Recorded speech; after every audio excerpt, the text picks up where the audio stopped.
If I had the choice to pick from 3 opponents, I definitely wouldn't choose him. But as a person, he's a clown. What are you saying, that it wouldn't be possible to have a fight if you already had a contract for a bout? Is that what you mean? You don't have a contract for a fight yet? There is no contract for the fight. Right now we are preparing for luck at the moment. I am training with the Russian national team.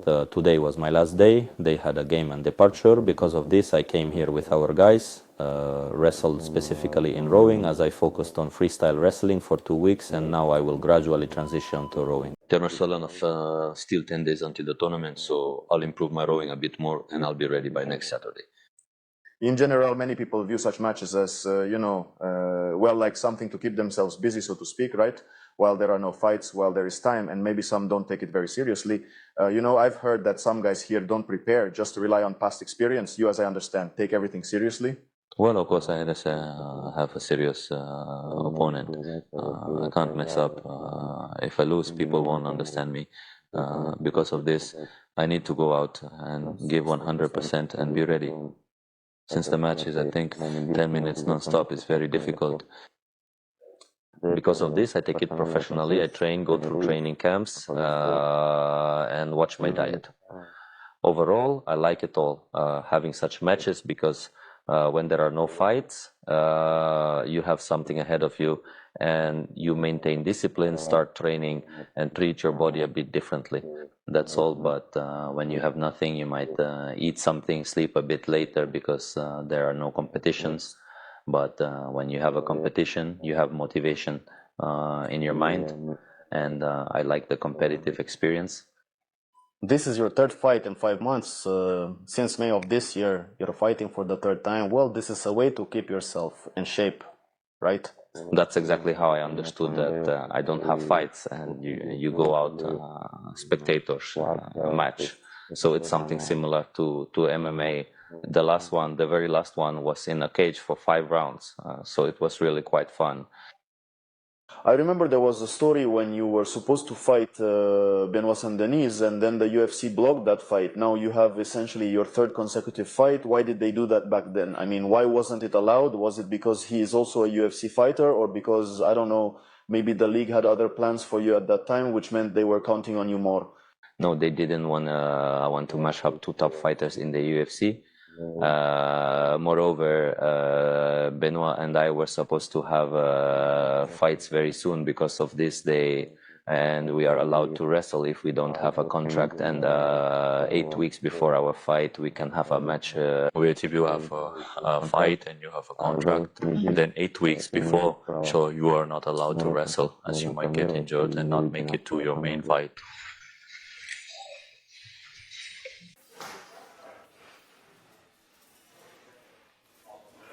Your opponent is Benson Henderson, quite a significant name, almost a legend, right? A former champion with 3 title defenses. What do you associate him with? Well, I grew up watching his fights. He's very flamboyant, charismatic, long hair, kind of dark, such huge legs, I remember. And also his strike, which he delivered like an axe.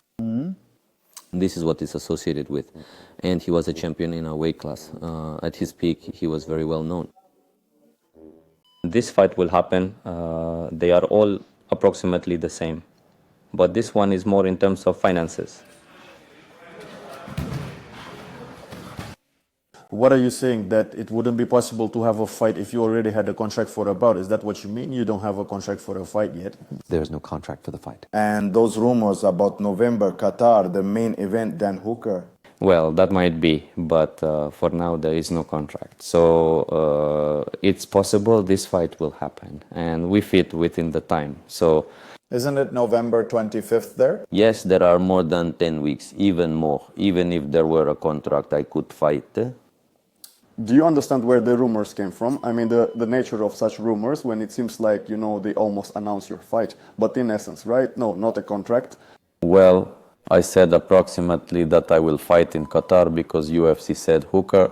He started saying that he wants to fight me, and people began to realize that it's real, and then some publication released insider information that I'm fighting him, and UFC is really planning to make this fight happen. There's no exact information yet, but everything is leading to this. They asked me, who do you want to fight? Do you want to fight him? I said, I want to. So they already... They asked me, we are trying to arrange your fight with Hooker, but nothing official yet. I said, I'm ready, just tell me when. If we imagine that this fight will happen, is it better for you than if you were to fight on Star? I remember you mentioned that you would like to fight at Madison Square Garden. There is also a tournament in November where Islam will fight Magdalena, but as I understand, Qatar is the main event of the evening. Qatar, yes, the main event of the evening. And on one hand, it's good that our Russian audience can come without a visa to support me. On one hand, it's good, but Madison Square Garden is not bad either. But there, I will get less attention, so it's better to be in the main event in Qatar. And also, my relatives and friends from Russia and Armenia can come and support me. Let's get back to Hooker. What's your relationship? Yeah, you know, you had some exchanges. Well, obviously within the framework of trash talk, although it seemed like you were both walking a fine line. And Hooker also had such phrases, and you too. What's your perception of him? In terms of sports, he's a very good athlete, very awkward. He started defending well, getting up from the ground. He was always good in stand-up. He's gained momentum and feels confident, especially after he won in Hamburg. But as a person, he's a clown. I have no personal opinion. I don't even look at it as just a stage I need to go through. That's what I've said for myself. If I had the choice to pick from 3 opponents, I definitely wouldn't choose him. Because it's better to fight Gaethje than him. Gaethje, Pimblet, I understand, something like that. Gaethje, Pimblet, yes, even more interesting with them than with Hooker. But with Hooker, I think we will hype it up very well and many people will watch. As he has a very long tongue and I won't stay on the sidelines either. And I think it will be an interesting fight, especially since it's 5 rounds. Again, you this, it's not my fault. You started.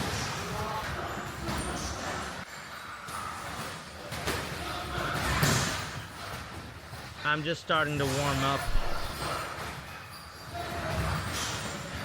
You have this tendency, it seems, to have a record-long break in your career. That is, if you take it, it will be almost 1.5 years. If you end up performing in Qatar, how do you feel about it? I mean, some people, for example, lose financially and it hits their pocket. Some are just frustrated that they can't perform. Of course, how does it manifest for you? In what way does it show? Well, on the contrary, it works to my advantage. It works to my advantage because I know that I train every day, study every day, and only get better. And so to speak, I am 35 years old at the sunset of my career, just gaining momentum and, well, financially. You know that I have no problems, and of course I want to fight every 6 months, but the situation is such that I got injured and won't be able to participate. Have you finally resolved the health issues that might have been? I mean, do you understand that, for example, the situation that caused your fight with Islam to be cancelled will not happen again if Ritski well, can there be such a guarantee? How can you guarantee your body? You can just, in any training, we are killing each other there, spinning, twisting. You can get injured at any second. This is unavoidable. You just need to prevent it, but you are not insured. Only God knows what will happen. In every tournament, fighters withdraw, get injured, fall ill. Well, there is no insurance. This is not tennis or some non-contact sport. Contact sports, or when you missed a punch you didn't see in sparring and got knocked out and you couldn't fight.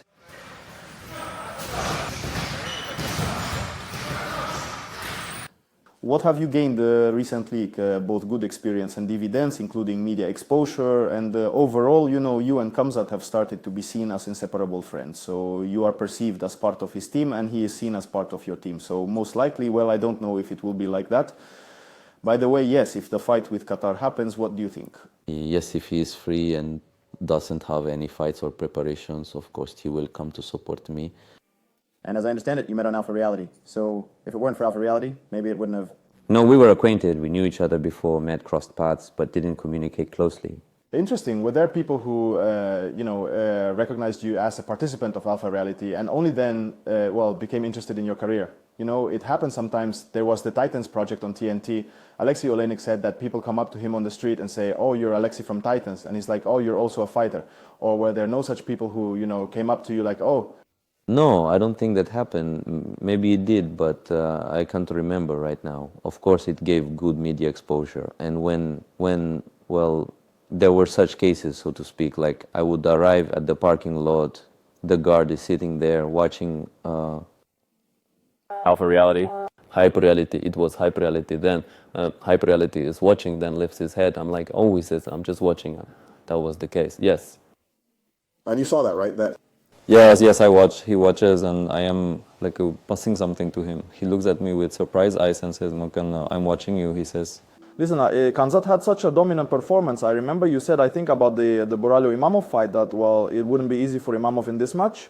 In the end, it turned out that he won quite confidently. Didn't watch. You didn't watch the fight, right? What do you think in terms of opposition? Do you still not see anyone equal to Khamzat in middleweight?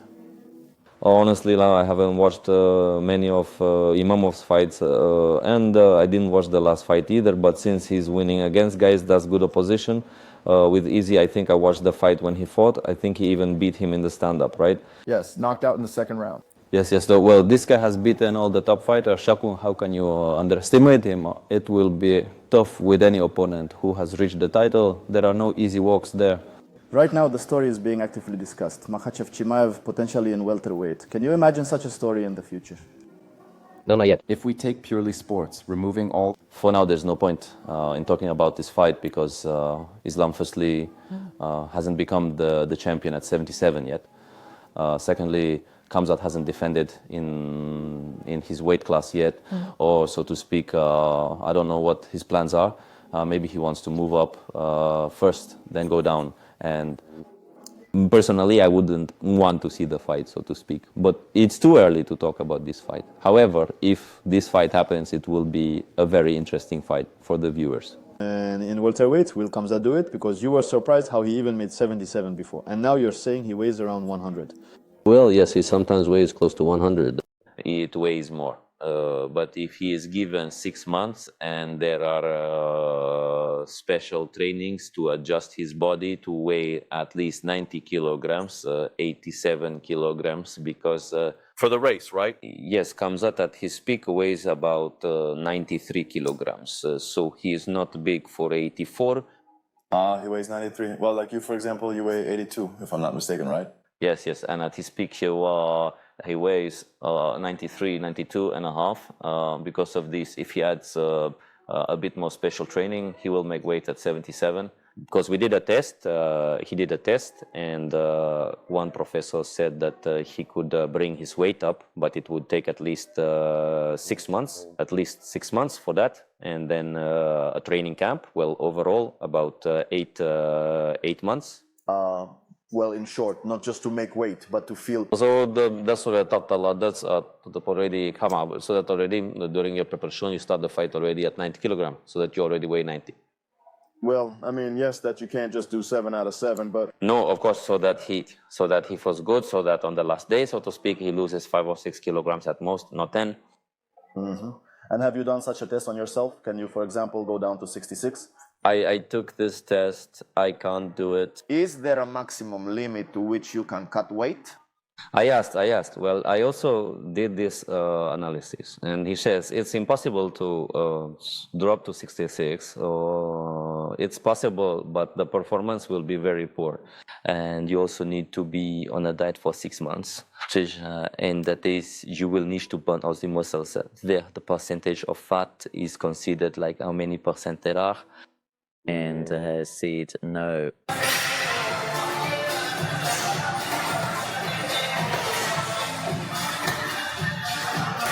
Because of these weight cutting stories. So when they discuss like a fight, if Khamzat drops to 77, they say that these weight cuttings will play a role, and well, Islam will have an advantage in this sense. Do you share this opinion that, well, weight cutting on the contrary, well, maybe it's just not worth exhausting yourself because essentially you're giving an advantage to someone who already has very serious skills?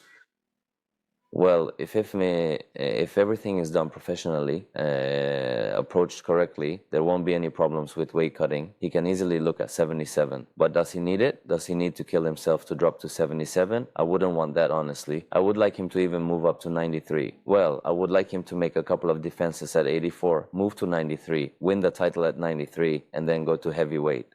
Well, in 93, Ankalaev closely holds the title. For now, let him hold firmly, but so to speak, he let Khamzat settle at 84 first, win 3 or 4 fights, spend a year or a year and a half, and then if Ankalaev ends his career, or I don't know if he will still be there or not be the champion, then it's worth moving. I don't know what their relationship is. Mm-hmm.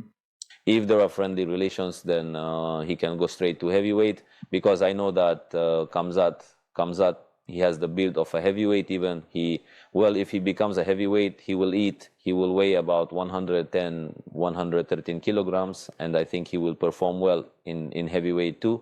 Well, when Ankalaev answered this question, he said, well, I don't care. I mean, if someone comes up to me or challenges me for my belt, well, I'm ready to defend this Canadian. Well, then it will be a good fight, an interesting fight. But here it's as if Khamzat simply has fewer advantages in this sense. That is, it's unlikely to control Magomed Ankalaev the same way as Dricus du Plessis. And well, you don't know. He says, you don't know how the fight will go. That Ankalaev has the best wrestling is certain, but we don't know what Ankalaev's defense is like. He wrestles when he wants to, but as for someone trying to take him down, I haven't seen that yet. Well, that hasn't happened yet. It will be interesting to watch. The most unexpected discussions after Khamzat's victory were about whether he can be considered a Russian champion. Do you consider Khamzat Chimaev a Russian champion? Of course. He is Chechen, which is part of Russia, trains in Russia, lives in Russia, his home is in Russia, but competes for the Emirates, because if he hadn't competed for the Emirates, he wouldn't have been a champion and wouldn't have been able to bring the title to Chechnya. It was his chance to switch to another country to get a visa, because with a Russian passport he was denied a visa. So it was a good step to bring the belt to Chechnya to Russia. If he hadn't switched to another country, this wouldn't have happened. That's why I consider him a Russian fighter. It's the same as, let's say, hypothetically competing for Armenia, right? But I would still bring the belt. If I win the belt, I will bring it to Russia, to Krasnodar, to Moscow. I train here, I live here, and it just so happened that I was signed to the UFC for Armenia. If I hadn't signed, so to speak, I wouldn't be in the UFC now. I would be fighting in ICR or somewhere else, or probably would have ended my career. Listen, right now you have between the rhetoric from Khabib's team towards you, like Khabib, Islam, it's become extremely warm. Khabib doesn't see any chances for Topuria against you, 80-20. I saw for the first time that they gave such a percentage. Islam Makhachev agrees with the opinion that Topuria is avoiding a fight with you because it's not beneficial for him. Does all this mean that, it's like you've already accepted that there will never be a rematch? I mean, your paths are unlikely to cross, most likely, right? Yes, most likely they won't cross paths anymore, because you see, he wants to settle at 70 kilograms, but he moved to 77, and he won't drop to 70 anymore. I wish him luck that he wins the title and defends it as many times as he wants at 77 kilograms. Did the percentage from Khabib surprise you in the potential matchup with Topuria, 80-20 in his favor? Surprised, yes. Even in fights like with Ismagulov, they gave a higher percentage to Ismagulov, Foresto 51%, and I just took him apart easily, but it's very nice and stylistically really a really convenient opponent for me. Just like Khabib said, you need to go out and do it, and it gives such motivation when a person like that says nice words to you. What do you see as Topuria's path going forward? Right now, Gaethje, possibly they might give him by the end of the year, and then... No, Gaethje will not fight Topuria. No, Gaethje will not fight Topuria. Is this insider information or just... No, my opinion. The UFC can do whatever it wants. The UFC can even match Gaethje with a debutant. Topuria, but I think that most likely it will be more Pimbletiva, even more than Kechi. I think he will defend the title. If Islam wins the title, he will move to 77 and want to become a triple champion. And with you, the fight. No, he won't want to fight me because he can earn more with Islam. And there's the risk that he could become a triple champion for the first time in history and earn big money. And even if he loses to Islam, well, like he moved up to 77. Now he's going back down to his weight. He has an excuse if he loses that he moved up 2 weight classes. So even if you beat Hooker now, for example, right, Ilya won't fight you or won't... Well, either he just leaves the UFC title, moves to 77 and waits if Islam wins. If Islam doesn't win, then I don't know what will happen. Right now, it's hard to say. I need to get past Hooker first and then talk about other fighters. So in a month, it will be exactly 7 years since the biggest fight in UFC history, Conor versus Khabib. What do you think needs to be done to repeat such a match? Maybe you have in mind that you would like to participate in something equally grand that will remain in history forever. And what needs to be done for that? Well, there are always historical fights in the UFC. The coolest fight, so to speak, was Khabib versus Conor. I think that there will be 2 such fighters who can do the same thing again. Just like in boxing, there have been many big fights, major fights. It's just that the era of some fighters passes. Now they've ended their careers, now it's others. So to speak, maybe Ilya and Islam will have a great fight. Something similar will be nearby. And you don't see yourself against, for example, Topuria for this fight to happen? Well, not as massive. No, not as massive, because if Ilya were as big a name as Conor at that time, then yes, but he doesn't have a big name. Well, and temperament-wise, Khabib says that he's kind of too nice. He wants to seem a bit kind of cheeky, maybe bold and all that, but he's kind of too nice for such stories. Do you agree with that, or do you have a different image of Topuria? No, he tries to be like a bad guy and so on. So what to say? But in reality, yeah, he does it not because he wants to, but because he has to. And Topuria is a Georgian who grew up in Europe, spent 7 years there, I think lived in Georgia, in the city of Rustaveli, Snezhinsk, 200 kilometers from Akalkalaki. So almost neighbors. Do you perceive him mentally as a Georgian fighter? Like you are similar in mentality? You represent Armenia, he represents Georgia, but it's clear that these are brotherly countries, brotherly peoples.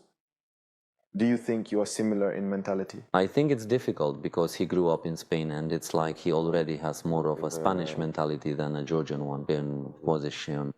European. More European, yes. And by what?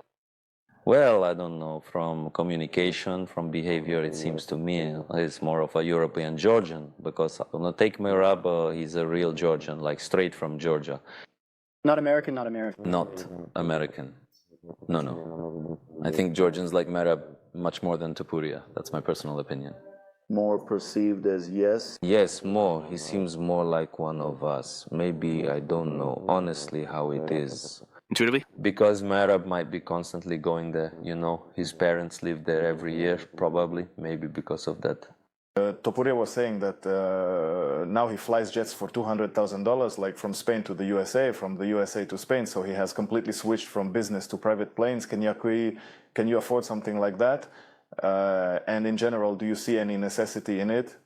Is it something you would also like, for example? No, where is he flying to? I don't think, he flies from America on private jets, because after the fight with Oliver, he flew somewhere on a regular Emir United flight. People filmed him on the plane. I'm saying he tries to appear as if he's incredibly wealthy. In reality, I don't think he doesn't fly on regular planes.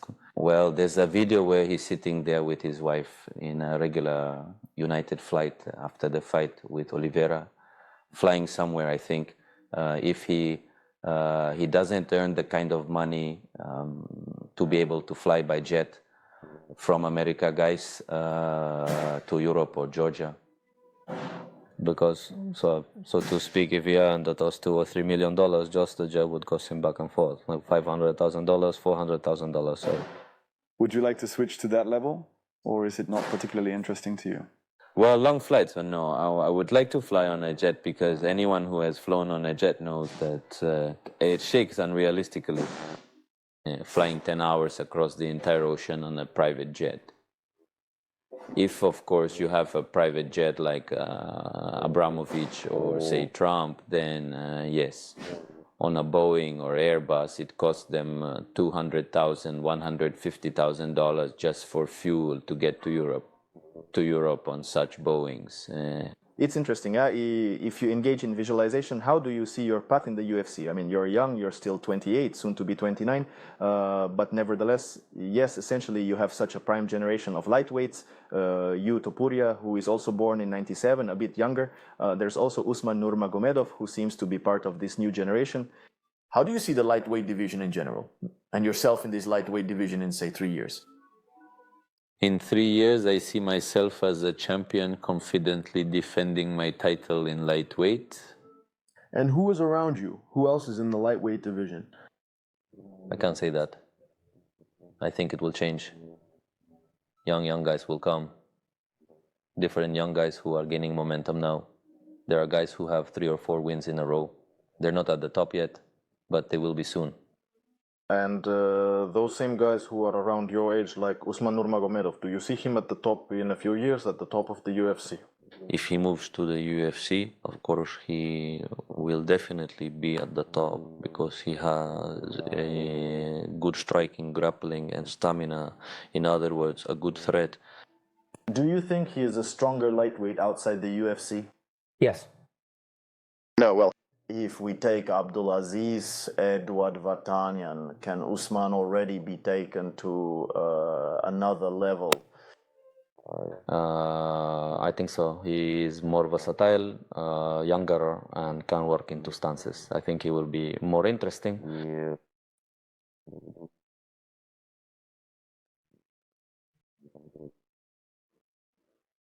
And I'm interested in your plans. Now, the fight. What's on your mind next, considering if the fight... Fight is happening now, then I hope to fight in Qatar. Qatar happens, and then already in January or February to fight Topuria. That's the plan I have in mind. And where will you go before Qatar? It depends on how negotiations with the coaches. Either they will prepare here in Russia, in the mountains, or I will go to America, and from America To Qatar. to Qatar. Such a detour, 15 hours. Yes, but most likely I will stay here in Russia, go to Elbrus, then to Kislovodsk, and from Kislovodsk fly to